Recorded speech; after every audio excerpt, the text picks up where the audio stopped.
Here goes nothing.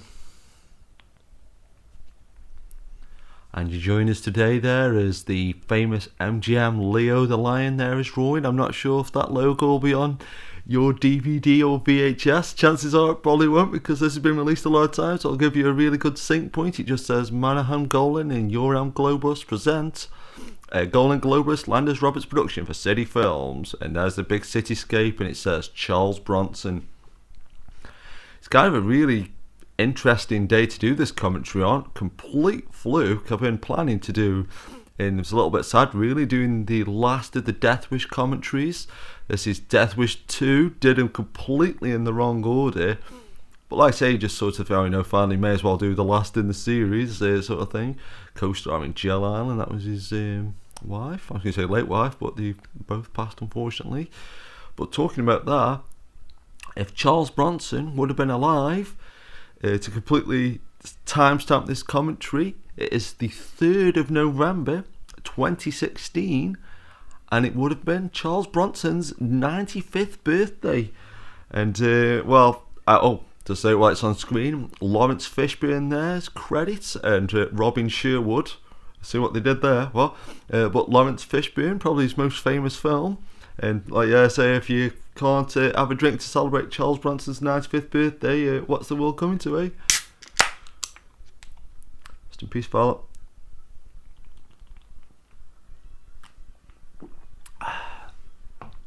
But this is one of those films though as well, and a lot of the Death Wish films do this, especially the sequels. But they just absolutely put you in that mindset if you're going to watch a Death Wish film. And I know I say it on loads and loads of commentaries, but I'm always so grateful to the Psycho 1998 film for really making me, I was trying to say disabled, that's the completely wrong phrase, but to sort of take a film apart piece by piece and sort of say, what made the original Psycho good and what made the remake good and things like that. I always remember Danny Elfman on the making of saying the opening titles to Psycho, because they're so frenetic and da, da, da, da, da, da, da, and it just bar, and the music just keeps flicking along, and it just makes your brain all crazy for like what's going on, the way the lines are going across the screen, and in both versions of the original Psycho, which that's a really weird sentence, isn't it? Both versions of the original Psycho, but the sort of, like say, just hearing that music and that freneticism just makes you think, this is going to be a really interesting and film, and it makes you sort of think about loads of different things. And again, I don't know if it's because I grew up watching this film so many times, but even that like Jimmy Page music for the first 2 films really makes you think, wow, I'm going to be watching a great film here. I've gone for watching the Blu-ray HD version because I was going to do the VHS one, and it's the Cinema Club one that my dad got years and years ago. But I thought, well, how many people, and like this normally stops me, but how many people are realistically, actually I'm forgetting I'm being filmed here, hello, I don't know if you look at the screen, looking at this mic, looking at the computer, or looking at the camera there, but see how it goes, eh? But I was going to do the VHS version, but with it being England, it was like growing up in Russia in the 80s, that, it's really funny just being filmed. It's like, hello, I'm so used to just looking at the, I didn't realise how much I look at the mic. That's actually quite funny. I guess I'm looking at the mic, which is looking at the TV. But yeah, growing up in the UK, it was sort of loads of films, like the original Death Wish was banned on video until 1999, and all the versions of it were, all the versions of like Death Wish 2, 3 and 4 and 5 were caught and things like that. So I thought, I may as well go for, the longer version, considering it's the last one. And actually, while we're on the subject, which we're not, but they're actually filming right now, as we speak, the 2017 remake of Death Wish, which is, nowadays it's probably considered like a soft reboot, or, I think they are literally going for a straight remake.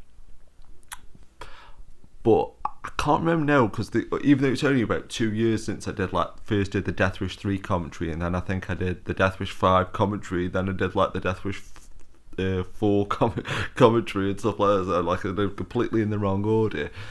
And when you've been talking about Death Wish for 5 hours, it's hard to sort of remember what you have and haven't said. But I'm sure on some of the other commentaries I must have alluded to this, that over the years, and especially the last 10 years or so, they've been constantly saying, and actually I'll say spoilers, which is a ridiculous thing to say for a film that hasn't even come out, so I don't know for definite what's going to be in this movie or not. But I think on this commentary I'm going to treat it as like not only a commentary for Death Wish 2, but a sort of look at what the remake could be and the little bit to know about the remake so far and things like that. But talking about the Cinema Club version of Death Wish 2, a little glass cat there. That's the cat behind me. Yeah, but on about the VHS that my dad got. But there's always a story that springs to mind, and I must have mentioned this on other Death Wish commentaries, but I'll say it as it's specific to Death Wish 2, is that I remember going to a local video shop called Crossheath Video Shop. I mean, it's long gone now. But I've always got this memory, and this is this thing about when stuff becomes like banned or sort of something you can't get hold of very easily, more exciting. But I remember going up to Crossheath Video Shop with my dad, and I think it opened at like 10 o'clock in the morning, and we got there at like 10 to 10. And I remember just looking through the door, and it's got 2 windows on the door, like sort of 2 bits of glass, like separated by a thing in the middle where the handle was. And I really remember distinctly sitting down on the step and looking through the window at the videos closest to the door. And one of them was Death Wish 2. And I can never really remember the order I saw the Death Wish films in. Like, I think it was Death Wish 4, then Death Wish 3, then Death Wish 1, or something like that, and then Death Wish 2, and then Death Wish 5, somewhere along there. But I always remember seeing just this Death Wish 2 cover, and it's the one where he's got the hat on, like the woolly hat and stuff. And I don't know why, it's just something about that. I was only just looking at it for like 10 minutes, and I don't think, for some reason, I don't think all the videos were in like any particular order. You want like, comedies or action films or kids films and things like that. But it just really caught me attention, even though I was so young, and I think it explains so much about like my personality and things like that. But yeah, that just that image of seeing it, and actually I think I've said this on other commentaries as well, but I just put a bit of the Death Wish 2 video on at the start, just see if it played okay, and I wasn't till the last minute 100% which version was going to do, the VHS or this sort of Blu-ray version, or this HD version I should say. But the trailers on all tapes are so fascinating, because I only watched a couple of them because I was like setting up all the equipment and things like that, but there was like an advert for Tootsie on there. And I just love that about like older VHSs, and I still love going like newer DVDs and Blu-rays and things. But I always feel like you're never surprised by the trailers. It's always just like, if you get a comic book film, it's just adverts for comic book movies. If you get an horror film, it's adverts for horror films and things like that. But like, I feel like years ago, you get a VHS and it could be for like a kid's film, and there'd be an advert for like, maybe not necessarily an 18 certificate movie, but there would be an advert for something on there that was a little bit more aimed at adults or something. And then you would get something like a Death Wish film, and there'd be an advert on for like some screwball comedy or some animated film or some like really light-hearted thing. Even up until when Death Wish came out in 1999, I think I said on the Death Wish commentary, but there was like adverts for like, American Pie and things like that, completely opposite ends of the spectrum kind of thing. But saying now this will be sort of in line with what I think the Death Wish remake's going to be like. And even though this is the last commentary for we should just switch the TV on there, and you can tell it's like an optical effect sort of thing. But yeah, looking about like what and like I say, I know I just said spoilers, but I'll just say it again quickly, that sort of, I never noticed you said Paul Kersey above the doorbell. That's funny, because I'm so used to watching the VHS, you can't make none of this stuff out. Yeah, and not in like, I just think sometimes the resolution is not quite, or sometimes with it being panned and scanned. But yeah, actually, while I've got the camera, I may as well make the most of it. But I did notes, I did a page on a little bit, so notes how I haven't put the effort in, folks. But yeah, the remake is actually, I'll just have a sip of beer as well on camera. Why not, eh?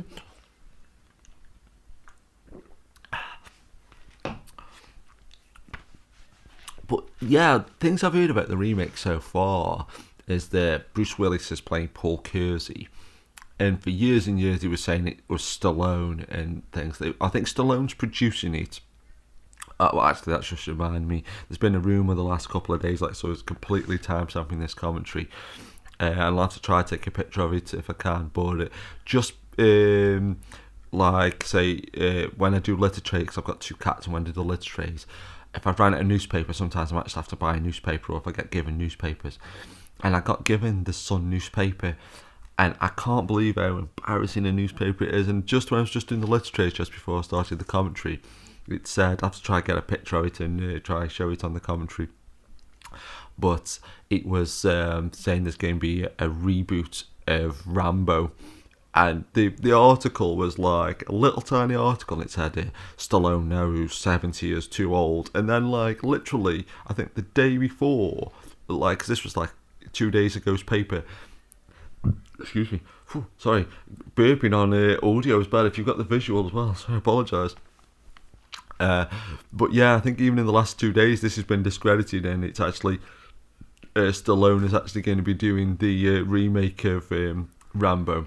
But yeah, Stallone was attached to the remake of Death Wish for years. It was always going to be Stallone and things like that. But now it's been sort of confirmed because he's actually filming it. It's going to be Bruce Willis as Paul Kersey. And this is one thing, I've noticed this in the last, say, 2 or 3 years on, say, Twitter. If any time there's a remake, and this is the funniest thing ever, I don't like trolling, I don't necessarily consider it to be trolling, but any time there's a remake of something like Ben-Hur or Ghostbusters or anything, I'm really always astounded at the amount of people that'll be like, oh, Hollywood's out of ideas, can you believe Hollywood's out of ideas?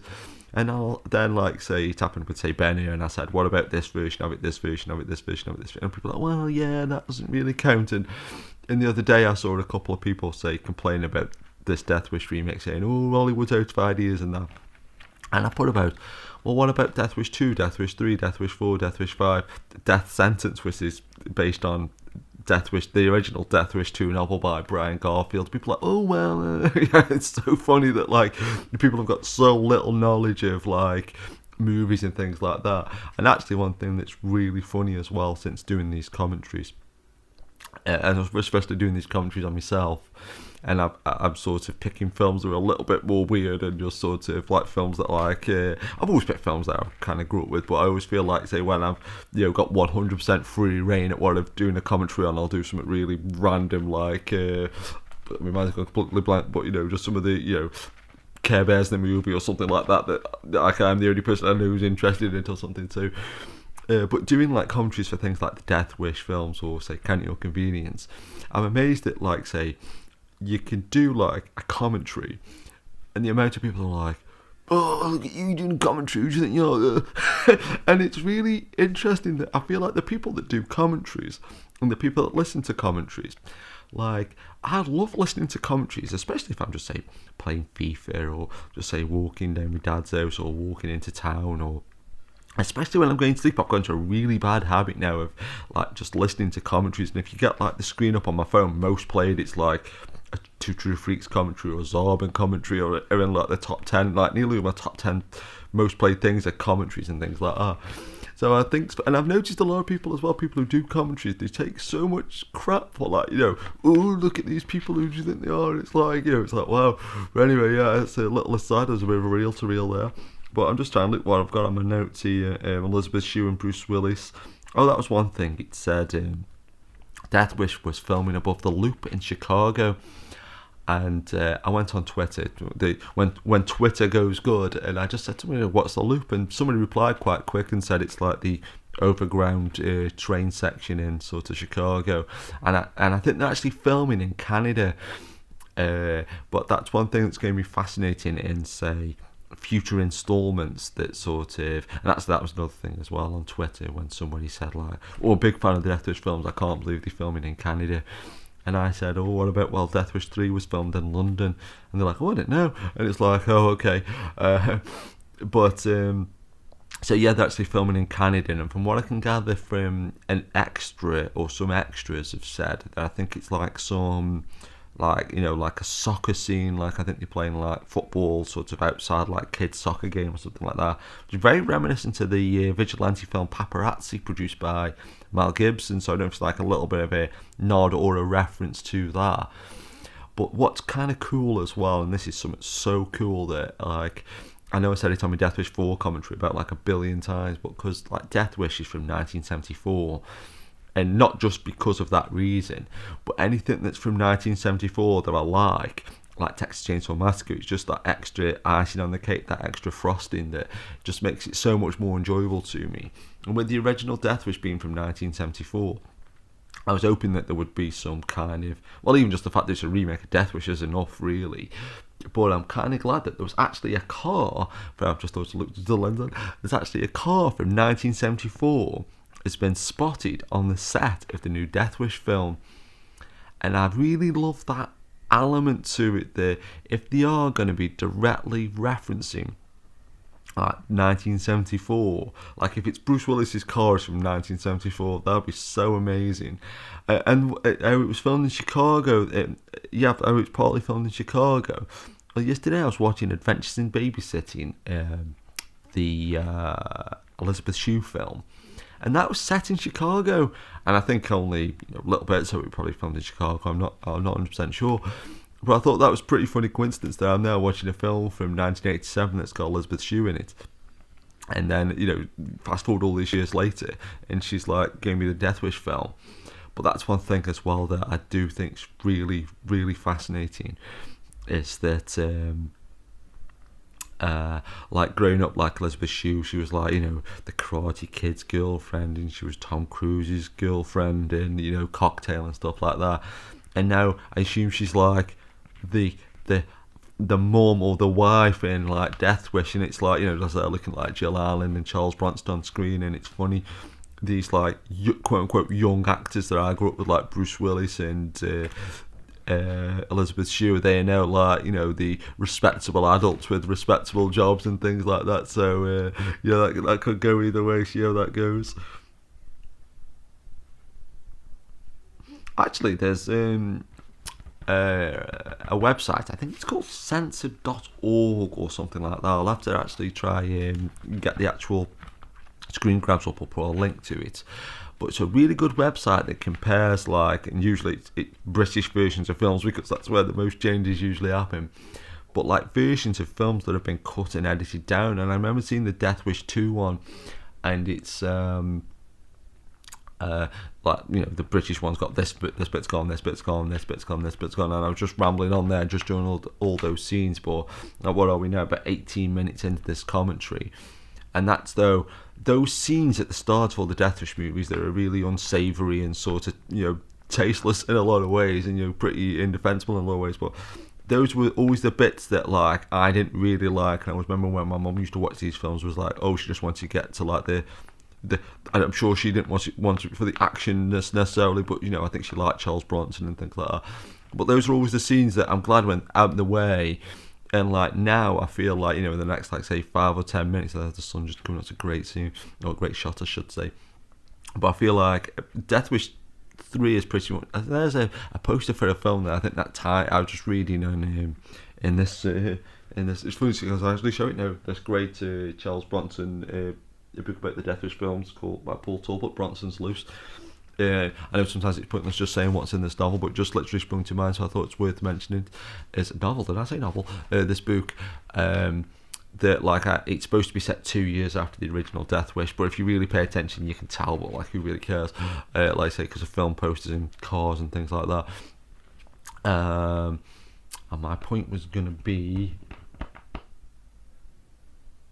Oh yeah, but since sort of doing some of these commentaries, it's fascinating to me that, like, say, the remake's being filmed, and now there used to be a website called Death Wish Files, and that's completely gone now and stuff, and like, and then there's another poster I like named Lawn Boys Post 1975, and he actually did a gameplay video of Death Wish 3 on the ZX Spectrum. And I do kind of like that about Death Wish. Like, Rageaholic's done some videos about Death Wish and how I've been doing these commentaries and how the remake's being filmed and things like that. But, excuse me, I like how there's this really... Oh, actually, I did think about this scene, actually, before I started doing the commentary. But I know, like, 'cause I grew up in the 80s and I'm sucker for, like, a training montage. Was this one of the best training montages of all time? And it's barely even a montage, but how does Charles Bronson train? Go into some ideally countryside and just cut logs up with an axe. I mean, I know, being manly is not the be all and end all, but you just, you instantly grow chest hair just watching this, whether you're a man or a woman. Oh, that's incredible. Oh, Chuck. Yeah, but seeing like how some of these things come back into it, like, and stuff like that, how, like, say, people are still talking about the Death Wish films, how people are still sort of doing like game reviews and reviews of the Death Wish films. It's pretty awesome. It's got a little coat on and everything. Oh, actually, I've got a Death Wish 2 poster that I meant to put up as well. Where's that? I know I've showed it on another video, but it's probably worth showing again.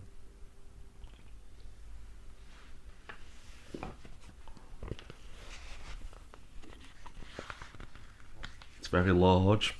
What's really there, seeing Charles Bronson as an architect, but there's a Ben Affleck film coming out this week called The Accountant, and I watched a review for it on Film 2016 last night, and they were being like, oh, it's called The Accountant, that's a stupid name, but like, in a way that makes it so much cooler that, like, he's this badass, like, and that it seems he's a badass in it, and like, it's like, oh, well, just it's like the conversation again from 1974, the guy, and that's a badass, but it's like, it just makes it sound good. But yeah, look at this poster.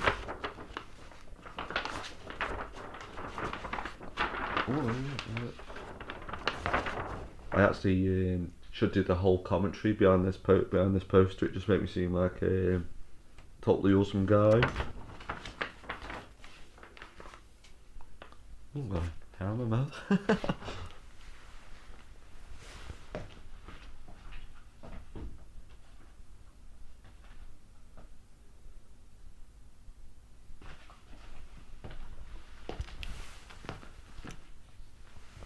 While I was just stepping out of shot, though, I thought I may as well show the Cinema Club video, like when I was saying about when they started with an MGM logo and your version probably didn't, because I say these Canon films have probably been released by everybody and the dog. But I say there's the Columbia logo there on the back and the side, and the back and the front even. Oh, that's one thing as well. I thought I just noticed on my notes that like I was saying about how people complain about remakes nowadays, even though, like, barely anything's original. Even just 100 years ago, 1901, they were remaking Frankenstein, so nothing was ever been original ever. But I always remember Brian Garfield, who wrote the original novels. I remember Michael Winner saying that Brian Garfield hated these movies and stuff like that. So I do think it's quite funny that that people will all be complaining about the remake. Oh, it's not as good as Charles Bronson. And actually, that just reminds me, but I know I said this is in complete canon tradition. I'm saying this is the last commentary, but technically, when I've done this commentary, I'll have done all 5 Death Wish movies. But I'm sure somewhere along the line I'll do the 2007 Kevin Bacon movie Death Sentence, which I said, like I say, it's the original Death Wish 2. Well, it's based on the Death Wish 2 novel. It's not Death Wish 2, which I'm watching right now. And I'll definitely do the remake. I'll definitely have to do a review for it. I mean, go see it. I'll be first in line. I think I said it on the commentary for the 74 Death Wish. I'm sure I mentioned this. I could be thinking of any of the others as well. But 24-hour launch, we don't even have them now. Actually be scene specific for the first time in 25 minutes. Well, I'm funny if it was 24. But yeah, one thing, when the Death Wish remake comes out, I want to try and recreate as much as possible what it would be like to go watch it in 74. So, have a couple of beers beforehand and go watch the latest possible, either the latest showing or the earliest showing, go see it at like 9 o'clock in the morning or something like that. But one thing as well, and I must have mentioned this on one of the other commentaries, why did I do them drunk sometimes? I can't remember what the hell I've said. But one thing that's so burnt into my brain now, these shots of him, like, say, going out at night and, say, putting the coat on and stuff. It reminds me so much of, like, say, the Dr. Dre music video, Forgot About Dre, like that shadow there on the wall, or the shots in Mark Steven Johnson's Daredevil, that just, I'm sure they must be direct homages to these first couple of Death Wish films, because that's they just got that vibe to them, and I really love this. Like, say, what's that? $2.25 a day for staying at a hotel. It's a very rubbish hotel, but what does $2.25 get you nowadays? Probably a sip of a beer.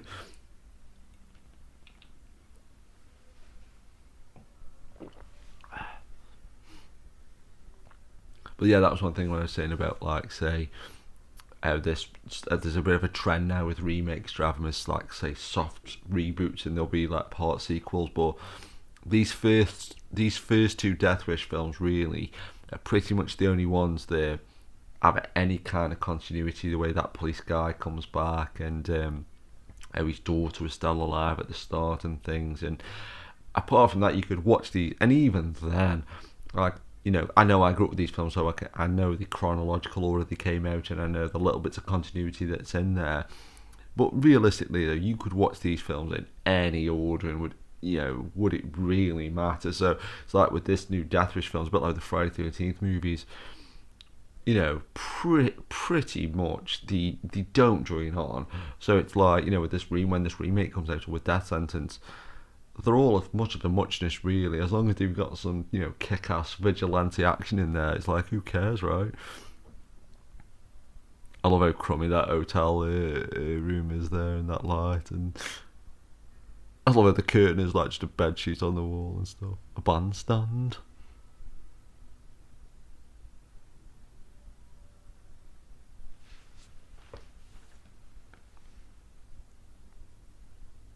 Well, that was one thing as well. I don't know if I mentioned this on another commentary as well, and it'd be cool if I can find them, say, online, or find them on a tape if I've taped them.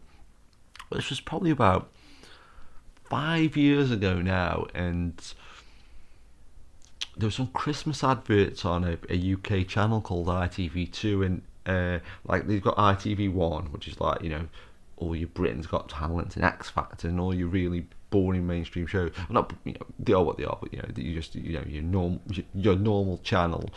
And then, like, on and they go up, like, incrementally, but like, you've got ITV2, which is technically better than ITV1 in terms of it has varied shows on it, or at least occasionally they'll have sport on or something like that. And you've got ITV3, which is like, excuse me, a channel I've started watching now because I'm incredibly old, because it has things like Murder She Wrote on and stuff like that. So you'll find myself watching that and ooh, I love Murder She Wrote. And then ITV4 is normally the channel that, like, you'll put on at 11 o'clock. Well, actually, I took a picture of it, actually, but this is another weird coincidence. It's like Charles Bronson's birthday today. But Death Wish 3 was actually on ITV4 last night, so I was like, yes. Yeah, I think this one particular year, that on ITV2, they were having like an alternative Christmas week on the run up to Christmas, and they had some great adverts. Like I say, I very likely mentioned this before, but they had like 5 films on the run up to Christmas, and I always remember one of them was Death Wish 2. And I always remember, for some reason, I think I've been drinking like whiskey and coke. I've been drinking whiskey and coke at my dad's and came back and finished watching it. But there's one shot, and I'll try and, if I see it on screen when it happens, but it might even actually be roughly the scene. But there's a scene where you see a long shot and a bus pulling up. I only remember distinctly that one shot of, like, oh, it's just before Christmas, and the adverts that were leading up to, like, saying, don't be a normal person and watch Death Wish 2 before Christmas. Obviously the Death Wish 3 poster, that oil drum on fire there. Oh yeah, that was another thing that I think I just quickly said it, but I remember sending a message to my mate saying, jokingly, like, oh, should we go to Chicago because they want Death Wish extras for the remake. I think they were paying $85 a day, which is good work if you can get it, right? Just get that optical then on that TV. I don't know why, because even though I don't mind effects that are of age, sometimes you look at some of them old opticals for TVs and they all stuck in my mind as a kid just seeing them,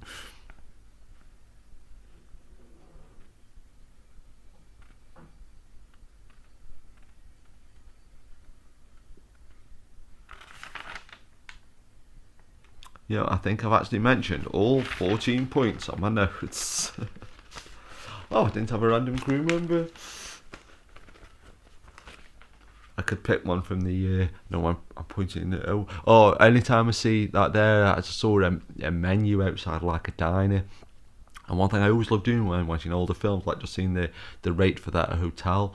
I always love seeing how much it costs for like a burger or something, or like a Coke or something.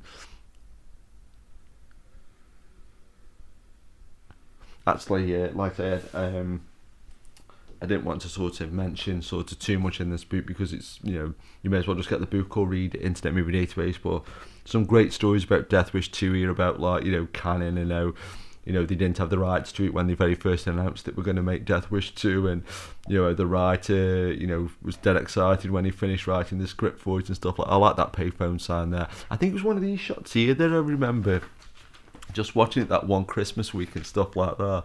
It's funny, I love stuff like that, and I think I've said it before I think it was on the Death Wish 4 commentary. I was particularly drunk and sort of thinking, when one of my mates saw it, he was a little tiny bit older than me, one of my mates saw it at like, I think he said he saw it at the Savoy, and I was thinking, what was it like, what scenes would you remember, would you see the poster being up and things like that.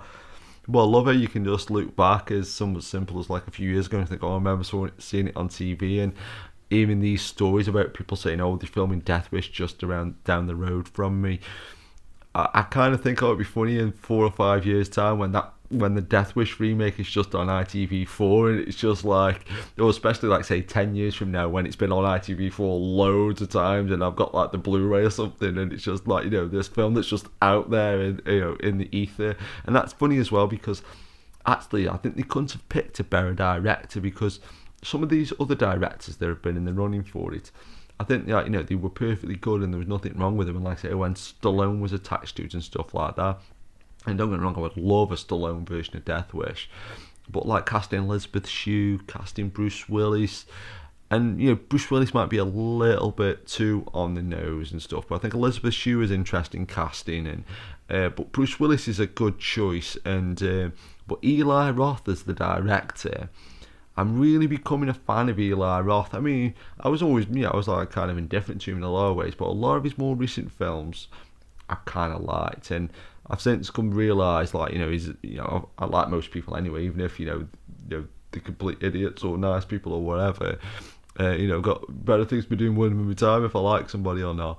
But I realised, like, like Eli Roth seems like a nice guy, and now he's got this real good sensibility though that he likes like older movies, and he's got like, so he likes sort of practical effects, and even though I like CGI, I can see him bringing a modern spin, but having a real tip of the hat to sort of what's gone before. And if that photograph's right, what I saw on the internet, that if there is a car from 1974 in the remake, even if it isn't like Bruce Willis's car, if it's in like that shot of there of him, you see the silhouette of Charles Bronson, Paul Kersey putting his gloves on, and that's like another thing. I think I mentioned it quickly earlier on, but like how the original author Brian Garfield didn't like the casting of Charles Bronson, and so I think it's one of them things that where I think Kevin Bacon, again, how they cast Elizabeth Shue, I think Kevin Bacon in Death Sentence was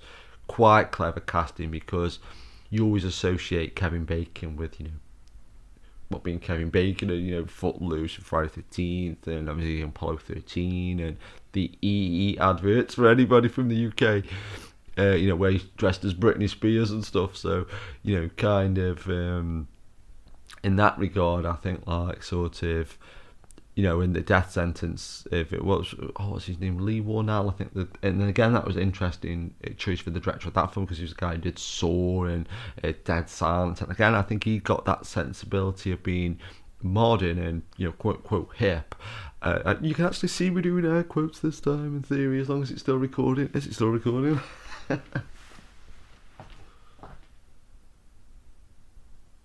Oh, there's Mindy. There's Mindy, yeah.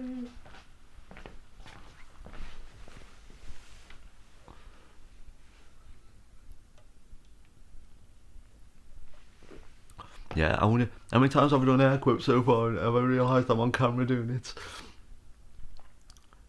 has it got to be a remote control portable TV? And so I did think about Chilanos as seeing different shots actually. That when he was on his phone, all that reel to reel.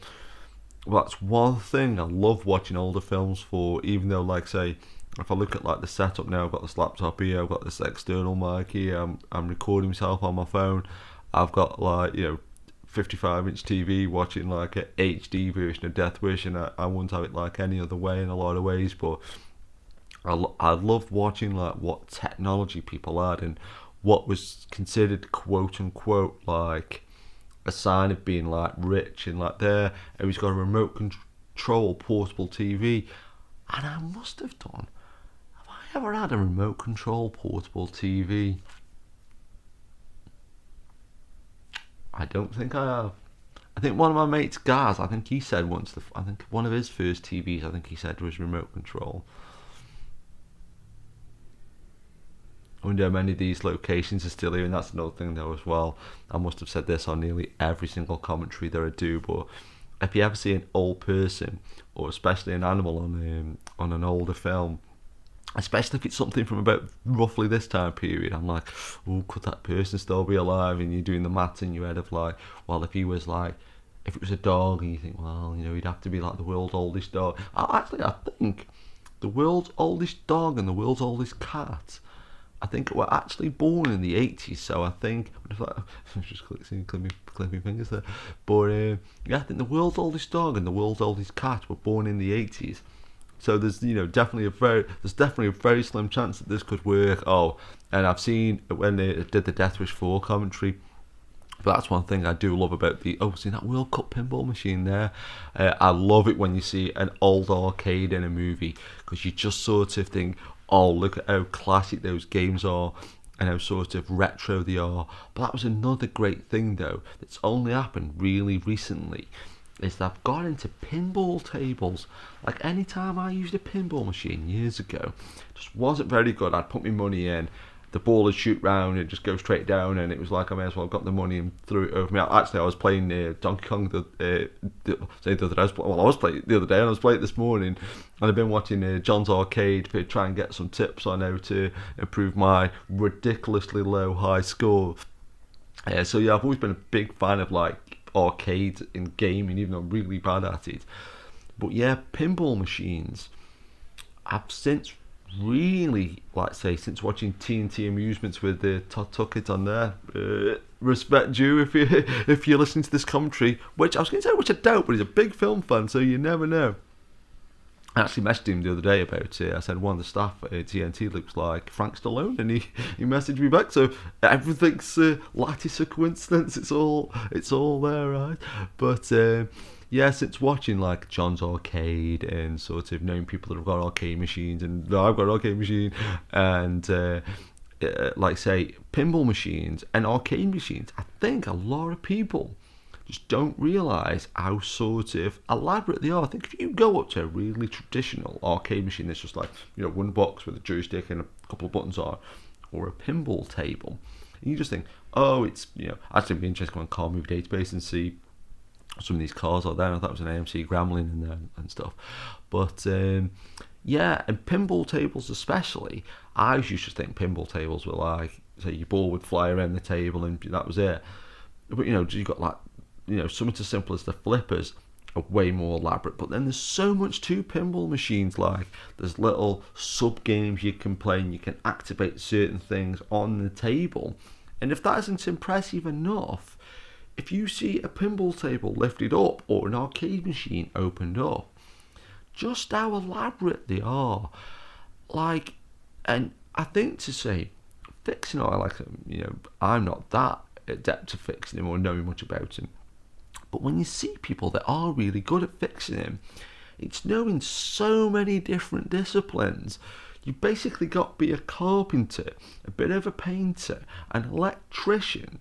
You've got to be able to have a good eye and ear for if, like, because a lot of these old arcade machines had CRT tube monitors or older speakers and weird wiring and valves and all these different things. So you've got to have a good eye for if the tube on the TV is set up right and if it needs replacing or just tweaking. or if the sound's right, and if the coins mech's work, if you want it free play, if the light in the marquee needs replacing, if the marquee's even there, where you rest your foot, if that needs sort of fixing, if it's rotting at the bottom, if the lock is working, you've got your locksmith. And I never, even though I've been in and around arcades my entire life, I really do feel like, and it's only within the last year and a half, 2 years maximum, that I've really started to appreciate just how elaborate these things are. I really would suggest, like, anybody who's got any sort of appreciation for old arcade machines, and once you start getting into like laserdisc arcade machines and, like I say, some of the older pinball tables, and like John Jacobson from John's Arcade's got like a computer space from like 1971, which is like predates Death Wish, and it's all microchips, and some of the really old pinball machines that are like it's all mechanical and things like that. They are really a work of art. It's really kind of amazing. Oh, you wouldn't drop him into the police. He's got a green tie on.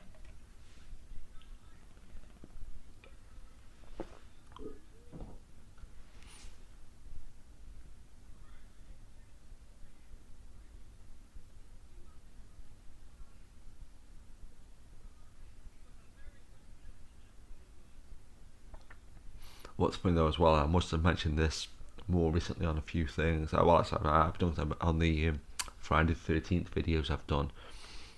As I've got a little bit of a cold, so I've got a cold and I've just started drinking that beer, so my voice has got this interesting, cool, like a vibe to it. But yeah, with the new Friday 13th game coming out, and it's like really elaborate and stuff like that. But I still do think it's in, there's still time, obviously. But I still can't believe there hasn't been a really elaborate Death Wish game. I know there was that one that I said that Lawn Boost post reviewed, and the one that I must have mentioned by Gremlin Graphics. But I can't, it would be so cool if they could like either scan Charles Bronson or maybe even say Bruce Willis for the new film. I mean, you never know, right? I'll just move that.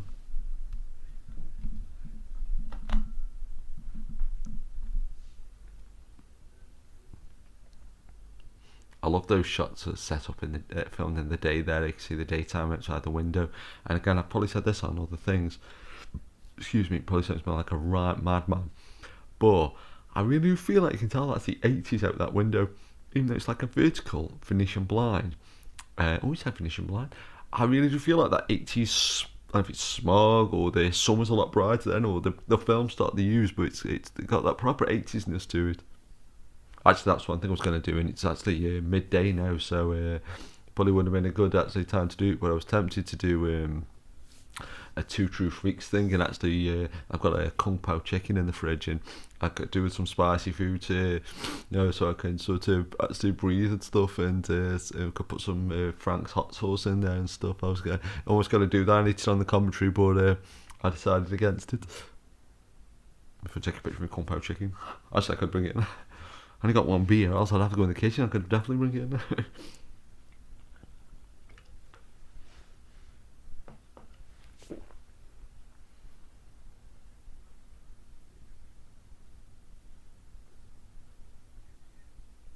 If you move that statue there, that adding to the button there, you can press the see the back poles.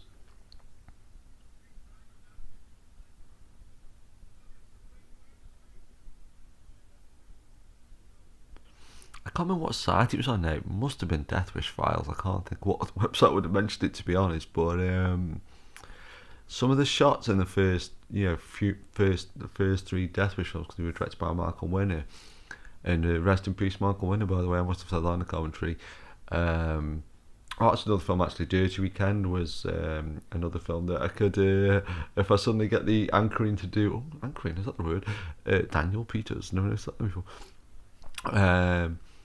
Yeah, that's another film I could do if I want to do another Death Wish commentary. But yeah, some of the Death Wish films, because Michael Winner's got this reputation for just being like a bit of a journeyman type director, or director a bit of anything, but they're genuinely really good, and there's a lot going in there and stuff like that. Oh, it's the wig, right? Was it the hat? It's too much.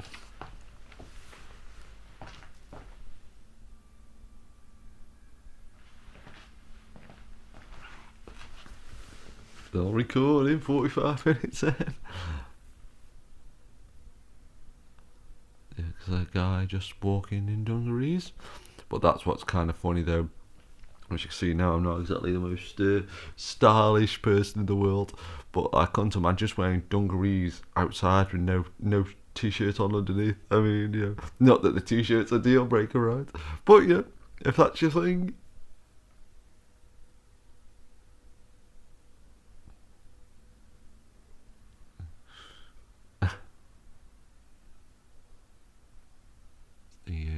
Can't see the date on the paper. But that's one thing as well, because even though I'm notorious for seeing anything with a coincidence or trying to link things that aren't linked or things like that, but I think this is maybe set 2 years after the original Death Wish, but it was filmed 6-7 years after or whatever it was. But I do think that's quite funny that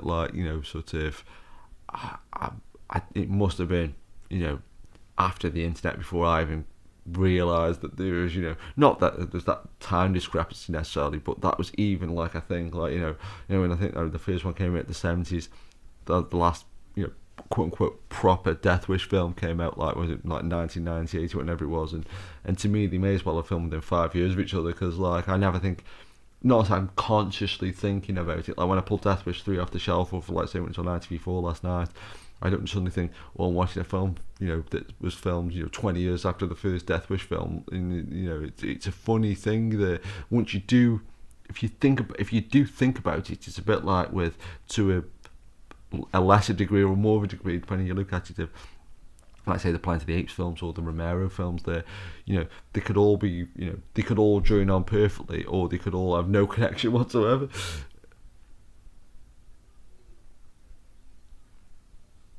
Do you ever find that policeman attractive?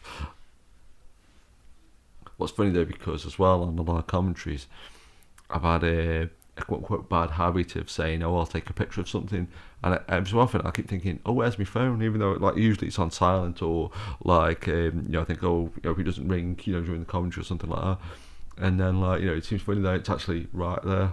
It's right there.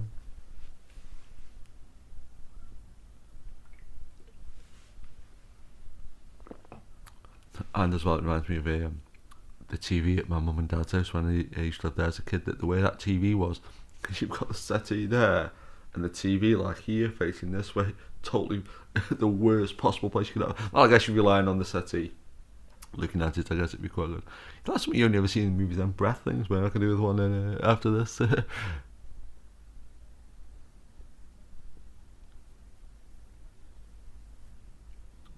Richard Charles Bronson behind it. That is one thing though, where even though, and I'm cutting my nose off, spite my face, but even though I love watching VHS still, and I don't hate 4:3, I don't hate pan and scanned 4:3 films as much as I should.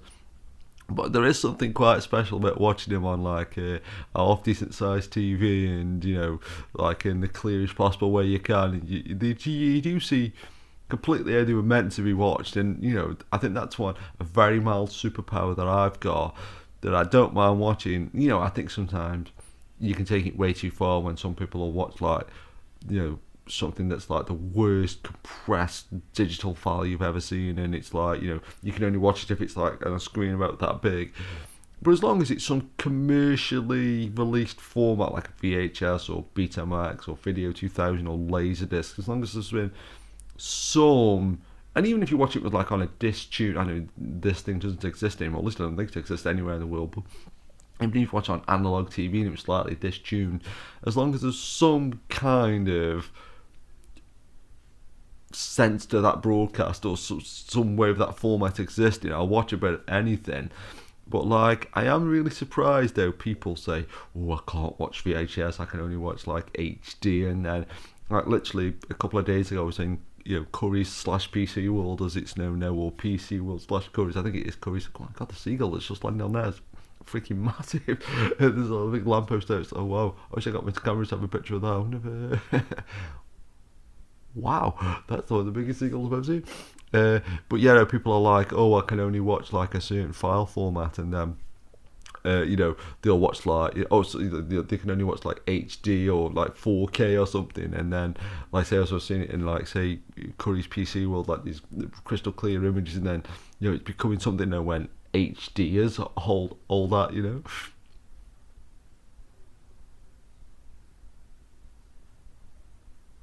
But it is amazing, like when I was saying just though, that like when some of these people who was walking past in the street then, or like the guy that loaned him out his hotel, actually he could be a random crew member. Mind you, I don't want to check if he's alive or not. But thinking, could this person still be alive? Or actually, has to been any animals in this film. Could this animal still be alive? Well, like I say, Charles Bronson could have been 95, would have been 95 today, and that's a really conceivable age to get to nowadays. I think that is fascinating. That like so, when I roll on, and again, I sound like a freaking broken record. What's one of them? But can you believe there's people that will admit to not knowing what a vinyl record is? Oh my god. That sort of when I was a kid growing up, I felt like anytime you got like the Guinness Book of Records or there was something on TV. And he said that, like, imagine being kissed by Charles Bronson. What? No, that the world's oldest person. I felt like in the 80s was like 102 or something. It was like a real miracle if you got to like 100, 102, 103, something like that. And like now, I feel like when you check oldest person in the world, that's a funny fact to pop up, but oldest person in the world, that it's like they're like 115, 116, and that's just in like my lifetime, it's like, wow, when did that happen, like kind of thing, KABC, Washington Information Directory, payphone scene, a guy who smokes using a payphone, it's all here. Oh, it says 90. That's interesting. It says 1975 on that. Well, that's kind of funny actually, because that's a real interesting link to sort of like people say, oh, you can see a film poster in the background, which is fine, because if I was trying to use that side of the argument, I'd be pulling all stuff like that. But well, look at the cars and look look at this and look at that and the other. But that will be funny actually if there's almost zero references to the 80s in this film. When you think, I mean, it must say in this book. What year it was filmed?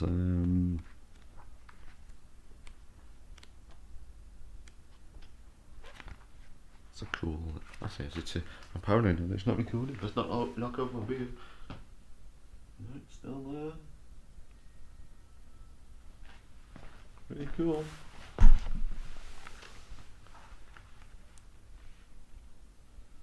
Cool Japanese poster there. Yeah, it must say what year it was filmed, sure.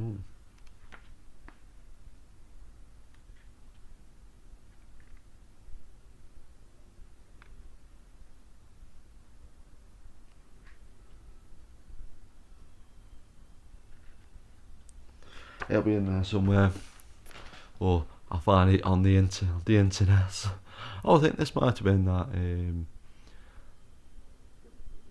Yeah, that was one scene as well. It was like popular on the internet for about 2 minutes, where there's a shot in this where Charles Bronson shoots a guy with a ghetto blaster boombox, and they kept changing the music that was on the radio or wherever. And there was some pretty good ones, like I'd like to see a version of it that was on for about 4 hours or something.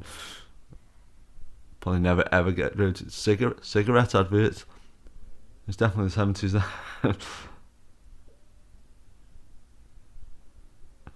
Well, that's one thing that is funny though, like watching like a lot of these films, and touch wood.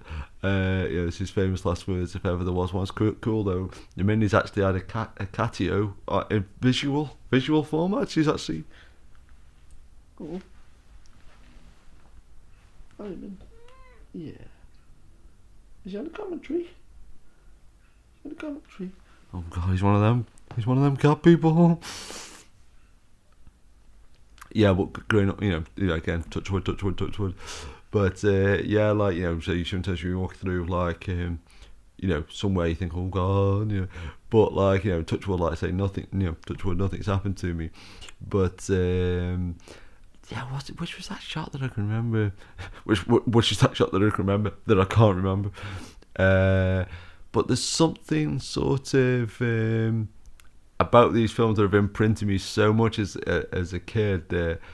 If I'm out and about late at night, and especially if it's a shot similar to say what's on screen now, I can't help but thinking of Death Wish, and like, when you just, especially if you got like a coat on and your scarf, and you're all sort of going like this with your try and sort of keep warm and things like that. And it is funny how I always think of that censorship documentary when they say how things don't affect us and then how they do affect us. But the amount of things as a kid that have like imprinted on my psyche, like the mum walking past the window in Psycho, and the person popping up from the floor in like Evil Dead and things like that. Those kind of things have like just really stuck with me.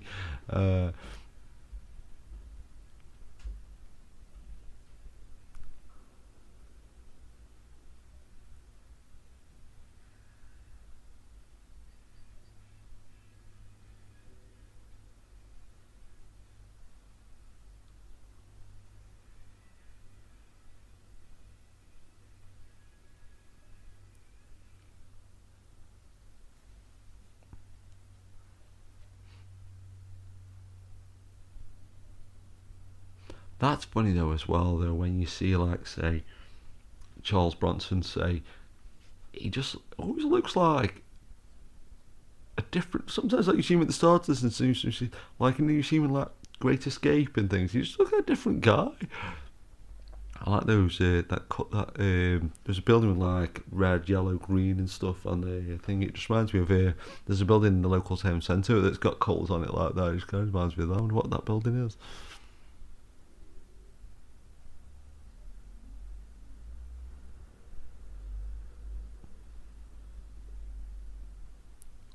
The seagull's gone now. The seagull's gone. Which sounds like code. The seagull has gone.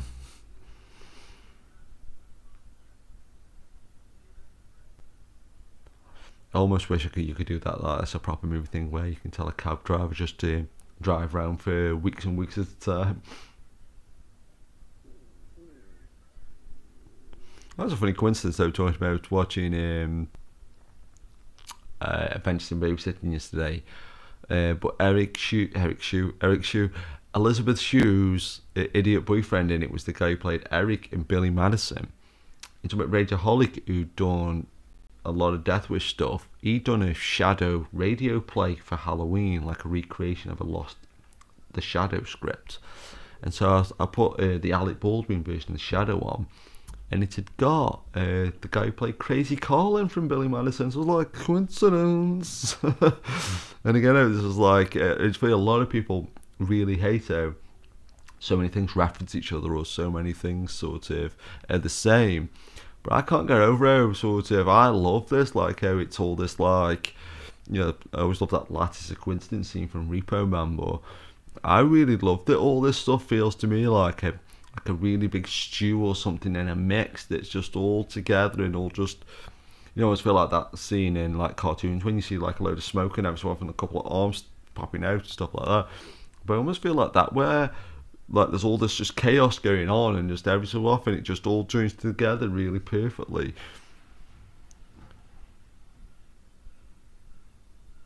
When we could get on a bus late at night.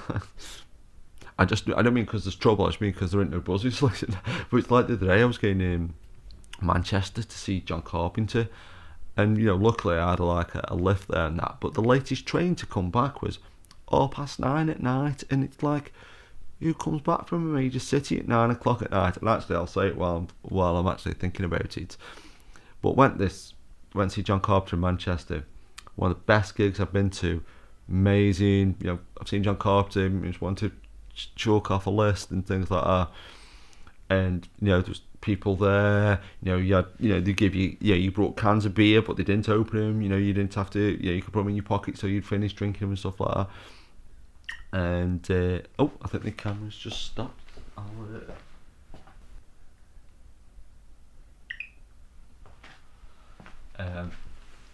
But yeah, there was a load of people there, but the merchandise was really well priced. The toilets were clean, through the whole gig, all the ones I went into anyway. But the next day when I went on Twitter, people think, oh, that gig in Manchester, oh, it was too many people there, and it was too loud, it was too this, and it was too the other. I was like, haven't these people ever gone to a concert before? And then I went to like Twitter like a couple of days ago, or a day ago, and I'm like, oh, that people are complaining still about that Manchester gig, and it's like, wow, like not like I literally, you could walk. I had a really good spot. I left it a couple of times, got my same spot back. I didn't see one little bit of trouble. The sound was great. Could have been a touch louder, but it was dead good. The visuals were good behind him. It was great to see John Carpenter. I've got a cool t-shirt now. People, man. People are people. Well, I should have done something to sync that up. Sync that up.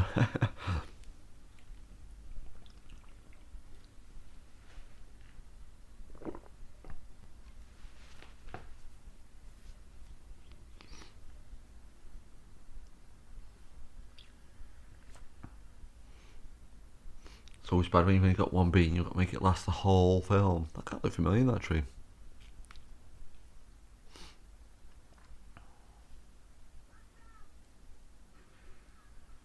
Oh God, who is that guy?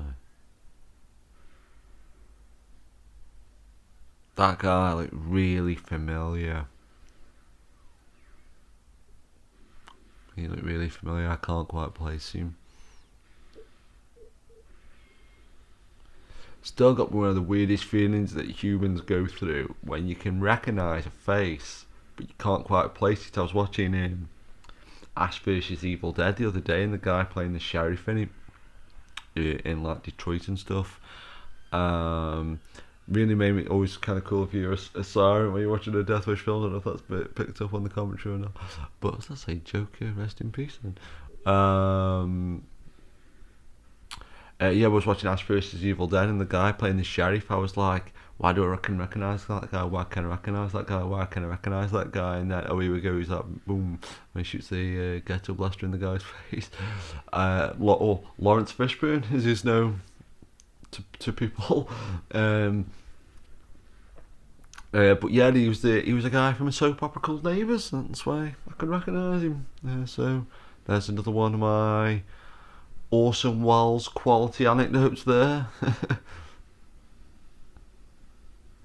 The car blew up.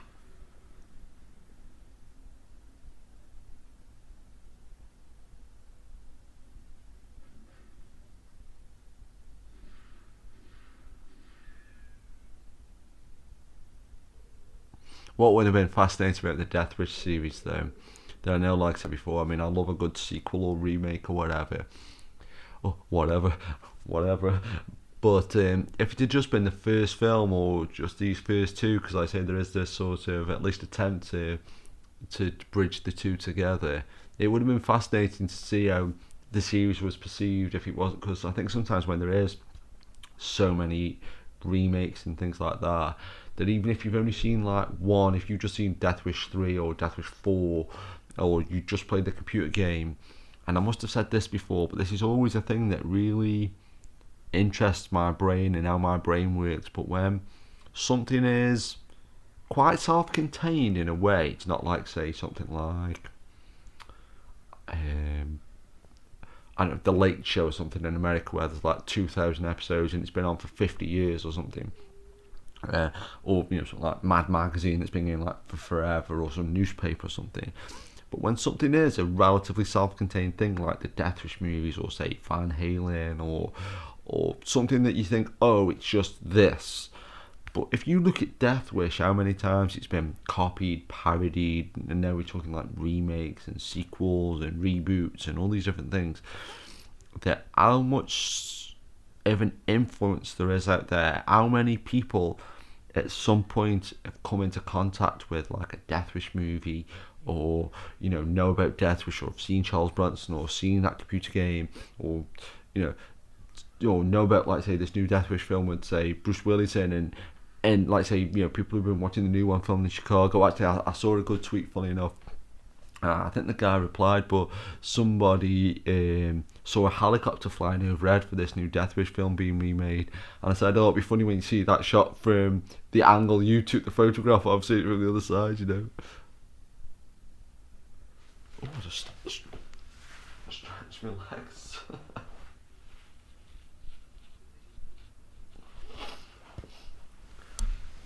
Oh, just open the pop shield.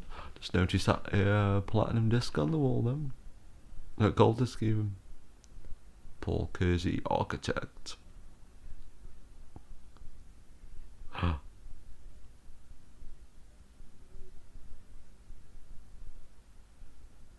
That's another thing though, growing up, like seeing that radio post there, it said KABC or whatever it is. But I'm sure there must be American radio stations that aren't just the call sign. But I'll be damned if I can think of anything American. I mean, I like American things, so I did to tell it looked like before Donald Trump was going to be president, but no.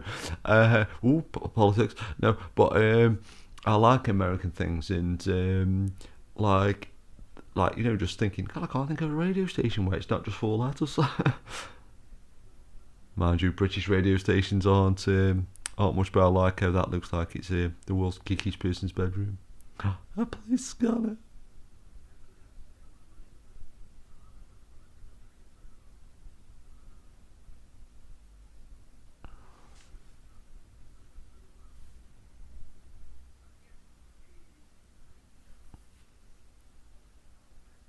I think the calendar on the wall said 1981, but again, it's one of those things where I really don't mind either way. I quite like both schools of thought, to be honest. But like when I said though, I mean, this just punches all my buttons. Like say, I mean, you know, Charles Bronson using a radio is like, you know, cool enough, but the fact that like he's got like a police scanner and like there's something kind of like say, I guess Bruce Willis is kind of a cool choice, but I can't, even though I love like people like Stallone and Arnie and, you know, Michael Dudikoff and all these action stars that, you know, are quite athletic and stuff like that. I'm not saying Bruce Willis isn't or Charles Bronson wasn't, but I do quite like then he was just wearing like a shirt and tie and being like a tall badass, like, you know. A bit like Robocop then for a second, the colour of those police uniforms. Anytime I see like just drove past like a loading bay, and I don't know why I can't barely see a loading bay in real life without thinking of a film. Like literally just out of my living room window, there's like a loading bay to a warehouse, and especially if I see it at night, I always just think, oh, it's just like, you know, every Steven Seagal movie or something, you know, where they could have been filmed there. Like that shot there, just reminds. It looks like the street that he walked down at the end of Death Wish 3, even though that was in England. Or it could have been the one shot that was filmed in the 2 shots that were filmed in New York. Also, going just Fan Across Through Tony's Exterminators. That's actually kind of I don't know. I've not picked up on that before. Look at that Philistine stretching that phone cord. Almost a stretched if he hadn't had it under his arm.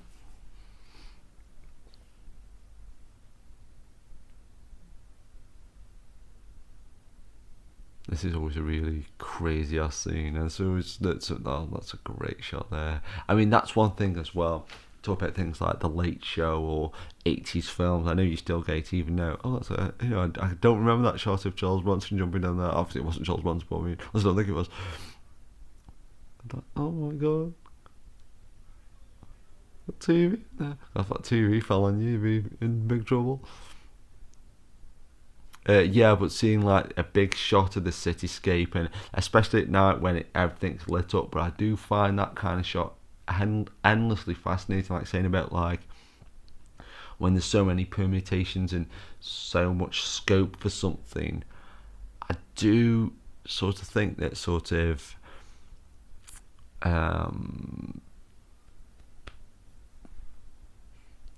that like you can look at like say something like a visual of a city and just think how many people are out there, you know, even if it's mostly ordinary things like just people watching TV, or people cooking or anything. I'm sure that shot's not on the British one. I would have remembered a topless woman listening to headphones. But anytime you see like a huge city, I can't help just thinking like, oh wow, there's people out there who say are having trouble pay their electricity bill or are hungry or or something like that, or like, you know, there's people like, you know, who taking drugs or partying, and it's like you just see like so much stuff all in one image. It's fascinating to me. Skid Row store, then I just noticed that was a cool shop. Buy all the latest Skid Row albums from there, with whoever their singer is this week. I mean, that's what's kind of, you know, obviously there's been some, you know, pretty intense moments in this film, but that's one thing I do think is funny about, like, how sex and violence is shown in, say, films like this. But I feel like, say, you know, I feel like, you know, a film called Death Wish 2, you know, you think would be wall to wall gore, and maybe the Eli Roth version will be.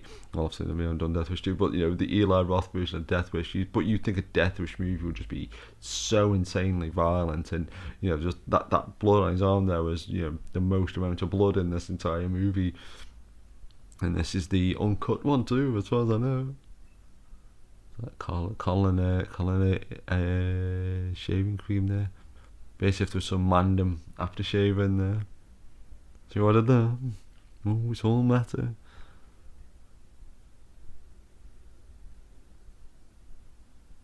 Jeff finds women in. Oh, Charles Bronson doesn't bleed.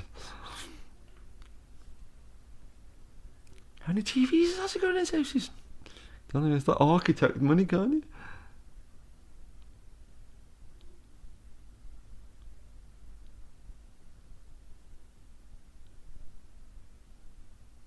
But it's always funny as well, because like I said before, when people like Charles Bronson are like really sort of fascinating, but the fact that, like, say, like there when he was standing against that TV, and he sees in so many like comedy programs where somebody doesn't want somebody looking like a certain room or cupboard or something, and he's standing next to it in a really awkward way.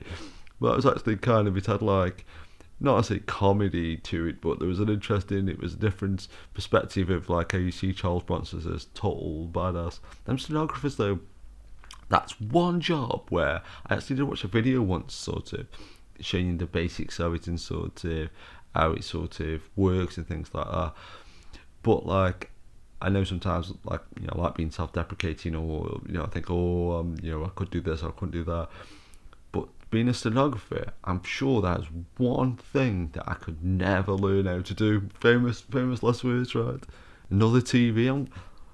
I'm glad I'm drinking the Charles Bronson, Paul Kersey TV drinking game. I've been collapsed all over this now. Do you ever find Jill Harland attractive?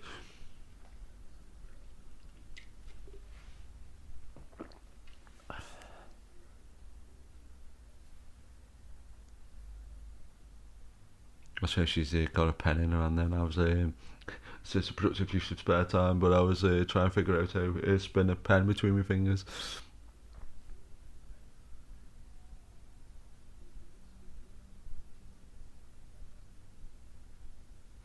Well, that's one thing I hope is sort of taken over into the this next Death Wish film, is that in a way, and this is such a ridiculous thing to say, I like these boring parts that aren't even boring, but I kind of just love how sort of, you know, if you'd missed that first 1 hour 13 minutes of wall to wall action, oh my god, I see him, Sutter Kane has just arrived.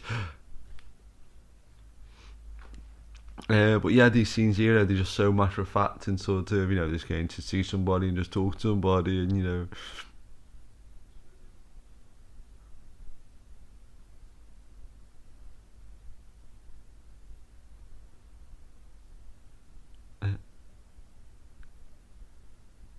I think this is well when he makes the like the pass later on for the Doctor.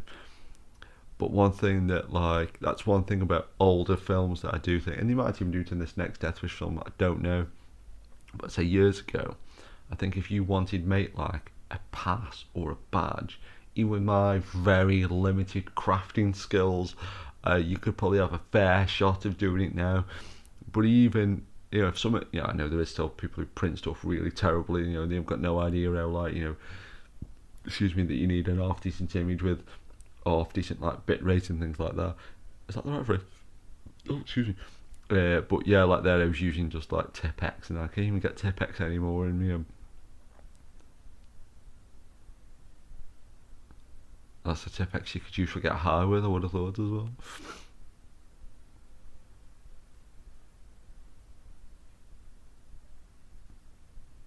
Well, that was one thing I've been thinking about in the last few days. I'm not sure if I mentioned it at the start of this commentary or not. Apologies if I have. I can't remember what I can't remember what happened an hour ago. But there was something so cool about the 80s though. Like there, you saw you got like a coal fire and everything and stuff like that, and like there was cigarette adverts on the back of that magazine and stuff. And I feel like it was this, slightly modern at time, and there was a little bit more open-mindedness, and computers were coming in and things like that. But you had got like people like from Charles Bronson's generation, and sort of that's interesting clothes you got on there, sir. That guy looked familiar. Was he from like what was that guy? I'm sure it's just like Jerry Seinfeld's dad, not Jerry Seinfeld. Ben Stiller's dad. I think it is. I'm sure Ben Stiller's dad's in one of these films. Maybe it's not. Maybe it's just some other fella. But yeah, you get this real interesting mix of like things were shot on film still, but like there was this modern sensibility, and like say Tron came out a couple of years before this that had CGI in it. So you got this real interesting mix of stuff and that. Oh, leave that man alone, Joel Allen.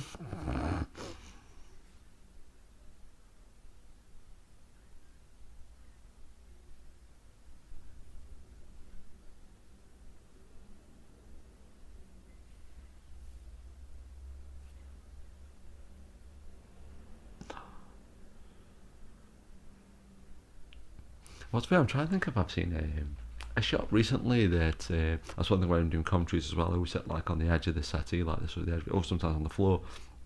But like I'm quite used to sitting in like sort of like even now like as a 40-odd-year-old man that I'll still sit on the floor and eat my dinner or play computer games or something. But just have something like that, it's like, oh god, what a weird way to sit for like an hour and a half. That's weird cramp somewhere.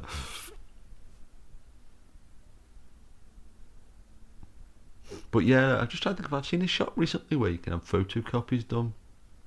And even I sometimes like that, seen like a payphone. Like I used a payphone literally like a week and a half ago, and I can't remember the last time I used a photocopier. And I took a photograph of this, so I have photographic evidence. At least I think I do. I saw a phone box the other day with an advert was on the floor of the phone box. Or at least I think it was. I feel like maybe I was on drugs. Remember, kids, don't take drugs. Pay for them. It's not my joke. Who did do that joke? Who did do that joke? Can't think. I like to give disclosure though if I've used somebody else's joke and I give myself more than 5 seconds before going to the next one. It's like the Hospital from Halloween 2, which came out the same year, I think. Did Death Wish 2 and Halloween 2 come out the same year? Who could ever know? I only saw Halloween 2 yesterday, 2 days ago on Halloween. Still got me pumpkin in there. I'll have to use the last of the candle. 50-hour burn time, ladies and gentlemen. That guy is familiar looking too. I'm sure I've checked that guy before. The spook poster one, okay.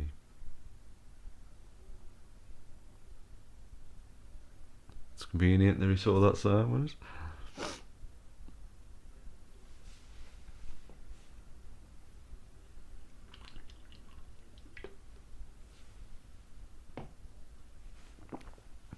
Oh, 3-6.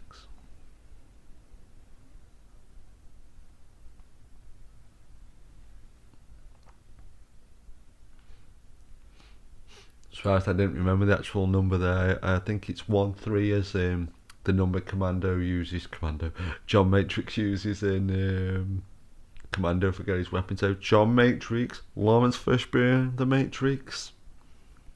Having a laugh, aren't you? So we should pack this drink. This is the first drink I've had since yesterday. That's through my system still. I read somewhere that I think for if even if you drink a relative amount, like if you're basically borderline alcoholic, I think it takes like 6 months to get every single bit out of your system. I mean, literally every last molecule. I know I've said this on loads of the Death Wish commentaries, but I think it does bear worth even mentioning. And not only is this hitting two major marks here, is it's a Death Wish film, and it's a film filmed in the 80s at least. And the 80s bad guys and Death Wish bad guys are some of the best casting ever. And almost, probably a lot of these guys are probably the nicest, sweetest guys you could ever meet. But in film, they're like so incredibly like, you're just like, it's like, oh my god, yeah. No. Sanyo TV dinner. They simply can't be beat. Bonus points, those are cool looking. Like I say, that great thing about the 80s was you had this little bit of everything. Cool piece of equipment there. Got wood on it. Got wood.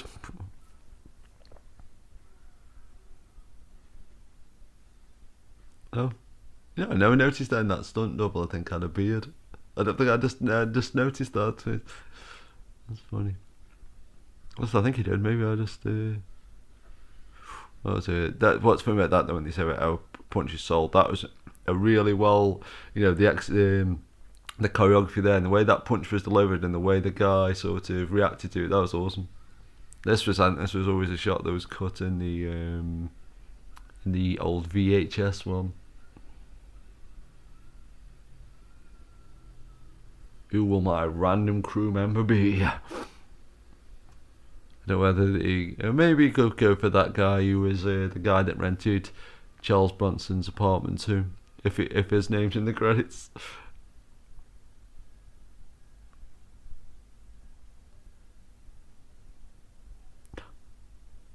Oh no!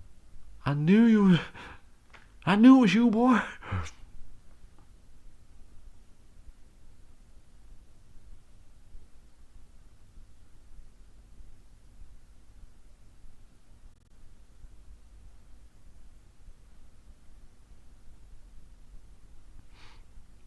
And again, they were saying about the intros to Death Wish films are always fascinating to me, especially like say Death Wish 2 and 3, because they got like great Jimmy Page music on there, and they're just like, oh my god.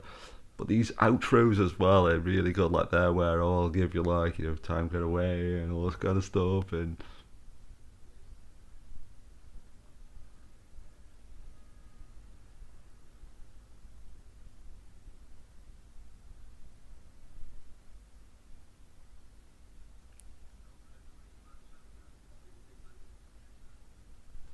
And even that though, there's something kind of like there now.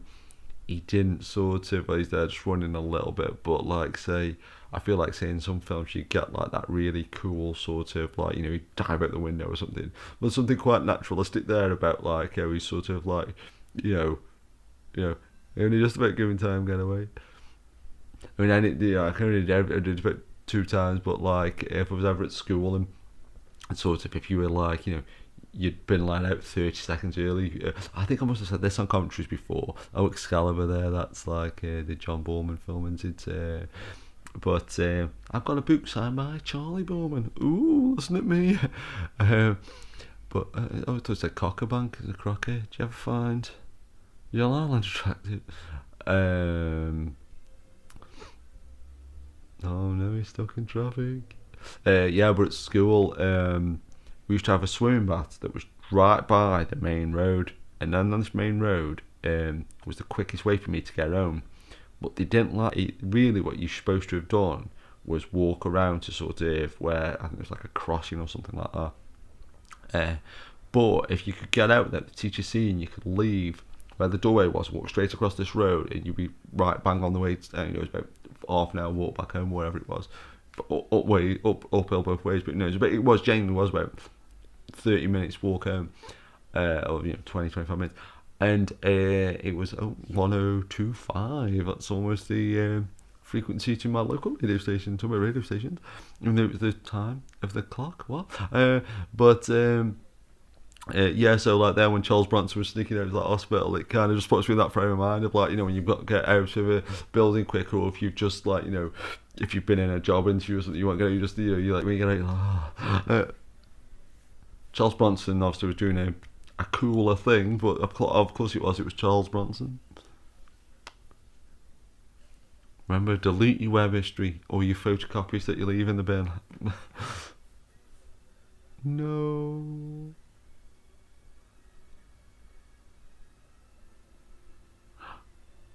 Like even that music though, kind of, you know, for Halloween, I think I watched Halloween 1 and 2, Texas Chainsaw Massacre, Camp Caligari, but just that orchestral swell there just reminded me of Camp Caligari, that kind of really, you know, sort of music that just everybody understands, you know, it just makes you feel a certain way. If you're a big fan of classical music, I think it's funny how classical music can make you think a certain way. Just because if it's like happy, it makes you feel happy. If it's, you know, sad or scary, it makes you feel those things. I'm surprised if that street is exactly the same. You got a parking space and everything. It's like a really violent sliding doors, isn't it? Hollywood. That's a good shot. I don't remember that shot looking. I guess it wouldn't, you know, 40. That shot looks really good. Widescreen.